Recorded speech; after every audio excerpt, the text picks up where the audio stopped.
வணக்கம். இன்றைக்கி நான் உங்ககிட்ட ஷேர் பண்ணுற கண்டென்ட் என்னென்னு பார்த்தீங்கன்னா, ஒரு மனிதனுக்கு அடிப்படை தேவைகளான உணவு, உடை, இருப்பிடம் இதெல்லாம் பேசிக் நீட்ஸ். ஆனால் நம்ம உடலுக்குள்ள ஏற்படுற மாற்றங்கள், வளர்சிதை மாற்றங்களால் நம்ம உணவு உட்கொள்கிறது, அது செரிமானம் ஆகிறது, அது கழிவாகிறது, நம்ம சுவாசிக்கிறது சுவாச மண்டலம், அளவில்லா எண்டோக்ரைன்ஸ் சிஸ்டம்ஸ், இந்த மாதிரிலாம் உடலில் மண்டலங்கள்லாம் இருக்கு இல்லைங்களா? அந்த திசுக்கள் சேர்ந்தது உறுப்பெல்லாம் சேர்ந்தது ஒரு மண்டலங்களாக மாறுற மாதிரி நம்மக்கிட்ட இனப்பெருக்க மண்டலம் அப்படின்னு ஒன்று இருக்குது. இது இயற்கை இயல்பாக நமக்கு இந்த உடலுங்கிற தொழிற்சாலையை படைக்கும் போதே, இந்த மிஷினை படைக்கும் போதே இதில் கொடுக்கப்பட்டது.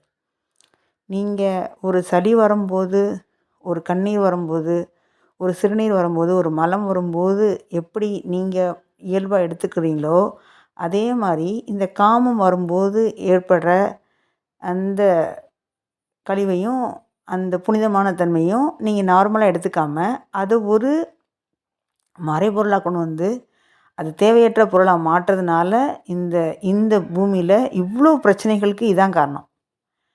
இது கலிகாலம்னால இது நடக்குதா, இல்லை இப்படி நடக்கணும் தான் இந்த சிக்கலை கொண்டு கொடுத்துருக்காங்களா இந்த கலிகாலத்தில் அப்படிங்கிறது இறைவனுக்கே தெரியும். ஆனால் அதில் சிக்கல் இருக்கிறது, இப்போ நடைமுறையில் இருக்கிறது, அது இப்போ இருக்கிறதுங்கிறது உண்மை, நிதர்சனமான உண்மை. இப்போது ஒரு காதல் பண்ணுறதையும் ஒரு காமம் பண்ணுறதையும் இங்கே பெண்கள் ஆண்கள் அப்படிங்கிறத தாண்டி ஒரு ஆன்மாவோ இல்லை உடலோ இல்லை மனமோ ஒரு பார்வையாளராக தான் இருக்காங்க. அவங்களால செயல்பட முடியல, செயல்பட விருப்பம் இல்லை.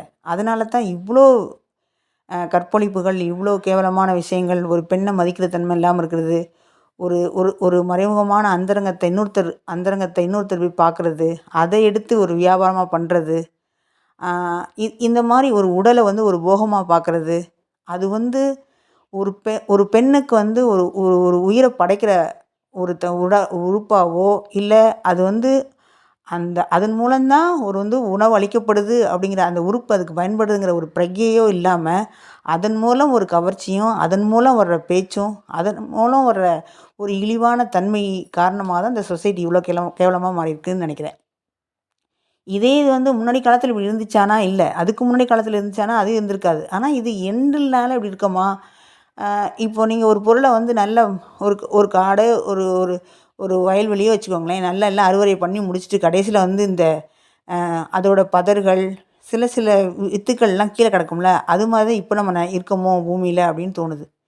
நல்ல விதைகளோ, நல்ல நல்ல மனம் படைத்த மனிதர்களோ, நல்ல வித்துக்களோ இந்த பூமியில் இல்லாமல் கடைசியில் இந்த பதர்கள், சிறு சிறு விதைகளெல்லாம் கீழே விழுந்திருக்கும்ல, அது மாதிரி தான் அந்த பூமியில் 850 கோடி பேர் இருக்கோமோ அப்படின்னு தோணுது. அது அப்படி இருக்கும் பட்சத்தில் தான் இப்படி இருக்கும். மனிதனாக பார்க்காம டெக்னாலஜிகளை மூழ்கி அதை மனிதநேயமே இல்லாமல் எந்த துன்பத்தில் கூட அதில் இன்பம் கண்டுபிடிக்கிறதுக்கு அளவுக்கு அந்த மனிதன் மனம் மாறினதுக்கு என்ன காரணம்னா இதுதான். ஒரு 200-300 வருஷம் முன்னாடி கூட வாடிய பயிரை கண்ட போடலான்னு ஒருத்தர் தான் சொல்லியிருக்காரு. அதில் இன்னும் அது வேறு யார் அதை சொல்லியிருக்காங்கன்னு சொல்லுங்கள். அதுலேயே அப்போவே கொஞ்சம் மனிதர் தான் இருந்திருக்காங்க. ஒரு ஞான நிலை என்லைன்மெண்ட் அடைஞ்ச மனிதர்கள் வெளிப்படையாக தெரிகிறது கூட கொஞ்சம் பேர் தான்.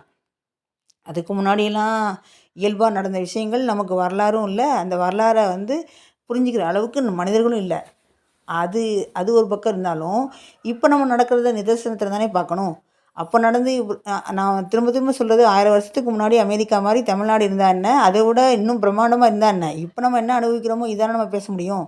இது தானே நம்ம இங்கே இருக்க சீர்கேடையும் இங்கே இருக்க சிறப்பும் தானே பேச முடியும். நம்ம இதுதானே இப்போ உணர்கிறோம், நிதர்சனத்தில் கண்வழியாக பார்க்குறோம்.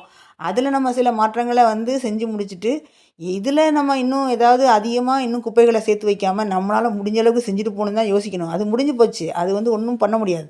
அப்படி இருந்தால் நம்ம இப்படி ஆகிட்டோங்கிற ஒரு உணர்வு எடுத்து, ஒரு உணர்வாக அந்த டேட்டாவை எடுத்துகிட்டு இந்த டேட்டாலேருந்து உணர்வாக நம்ம கன்வெர்ட் பண்ணி நம்ம இங்கே ஒவ்வொரு மனிதனும் நினச்சா மட்டும்தான், தனி ஒரு மனிதன் நினச்சா மட்டும்தான் இந்த பூமியை ஒரு சொர்க்கமாகவும் இயல்பாக இருக்கிறத ஒரு பாலைவனமாக ஆக்காமல் ஒரு பூஞ்சோலையாக ஆக்கணும். ஒவ்வொரு மனத்துலேயும் ஒரு பூந்தோட்டம், ஒரு பூஞ்சோலை ஆக்கிட்டுனா இங்கே காதலுங்கிற மனம் எல்லார்ட்டையும் வீசும். காதலுங்கிற மனம் வீசும்போது, அன்புங்கிற மனம் வீசும்போது இங்கே எல்லாமே சிவமாயிரும், அன்பே சிவமாயிரும். இந்த பூமியே ஒரு விதமான ஆனந்தத்தன்மையை அடைஞ்சிரும். இதை நோக்கி நடக்கிற பயணத்தில் சிதறிப்போன சில பதர்களும் ஒரு சில விதி விதிவிலக்காக சில விளை நிலத்திலோட விதைகளும் கிடக்கிறத தான் இப்போ தோணுது. அதில் கூட நம்ம எவ்வளோ நியாயமாக தர்மமாக இருந்து போகணுன்னு தான் தோணுதே ஒழிய, மற்றபடி இந்த உலகத்தை மாற்றவோ இல்லை இந்த உலகத்துக்கு ஏதாவது பெரிய கருத்து சொல்லி நம்ம பெரிய ஆளாகணும்னோ நோக்கம் இல்லை. ஏன்னா ஆல்ரெடி இங்கே நம்ம சொல்கிறத கேட்குறதுக்கு ஆளும் இல்லை, அவங்களுக்கு புரிகிற மாதிரி நம்ம சொல்கிறதுக்கு திறனே இல்லை. ஆனால் நம்ம ஏன் இப்படி இருந்தாலும் சொல்கிறோம் அப்படின்னா, அதன் மூலமாவது ஒரு நன்மை அடைஞ்சிராதா, அதன் மூலமாவது இந்த பூமி கொஞ்சம் மாற்றம் அடைஞ்சிராதாங்கிற ஒரு இந்த இறை பிரபஞ்சத்தோட ஒரு பெருங்கருணை தான் நினைக்கிறேன். சரி, அந்த வகையில் நான் உங்ககிட்ட இன்றைக்கி ஷேர் பண்ணுறது என்னென்னு பார்த்தீங்கன்னா,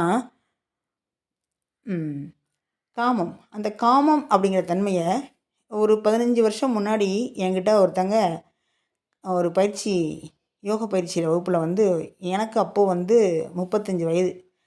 அப்போது அவங்க என்கிட்ட கேட்டவங்க ஒரு 55-60 வயசு இருக்கும். அவங்க காமத்தை கடந்து போவது எப்படின்னு என்கிட்ட கேட்டாங்க. அதை அவங்கள நான் முன்ன பின்ன பார்த்ததில்ல. என்னோடய பக்கத்தில் என்னோடய சீட்டுக்கு என்னோடய இருக்கைக்கு பக்கத்தில் உட்காந்துருக்காங்க.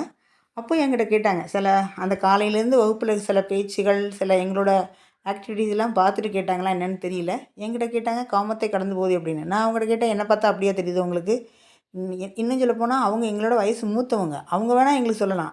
நான் அப்போ என்ன நினச்சிட்டு இருந்தேன்னா, வயது முதிர்ந்தால் காமத்தை கடந்திருப்பாங்க, வயது இளமாக இருந்தால் காமத்தை கடக்க முடியாதுன்னு நினச்சிட்டு இருந்தேன். அந்த அர்த்தத்தில் அவங்கள்ட்ட கேட்கும்போது, இல்லை உங்களை பார்த்தா அப்படி கேட்கணும்னு தோணுது, அதான் கேட்டேன்னு சொன்னாங்க.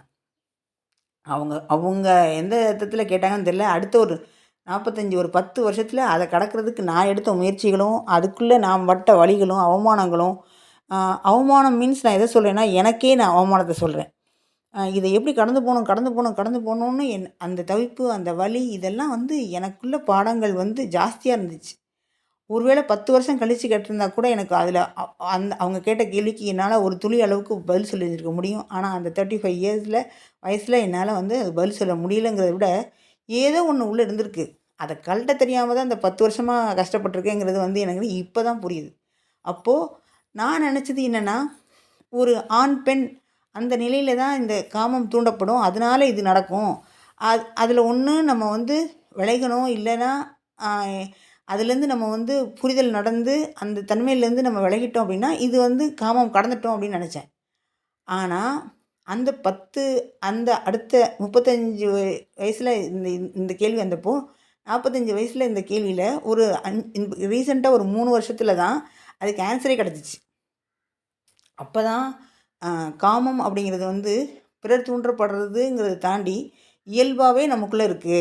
அதனால தான் அந்த சைக்கிள் பெண்களுக்கு மாதவிடாய் சுழற்சி வருது, அதன் மூலம் கருமுட்டை உருவாகுது, அதன் மூலம் அந்த நாளமில்லா சுரப்பிகள் மூலம் அந்த அந்த உணர்வுகள் தூண்டப்படுது, அதன் மூலம் இயக்கம் நடந்து குழந்தை உருவாகுது, இல்லைன்னா அந்த ப்ராசஸ் நடக்குது அப்படின்னு உணர்றதுக்கே எனக்கு இவ்வளோ நாளாச்சு.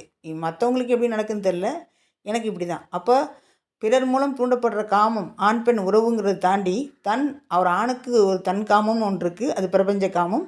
அதே மாதிரி ஒரு பெண்ணுக்கு தன் காமம் அப்படின்ற பிரபஞ்ச காமம் இருக்குது.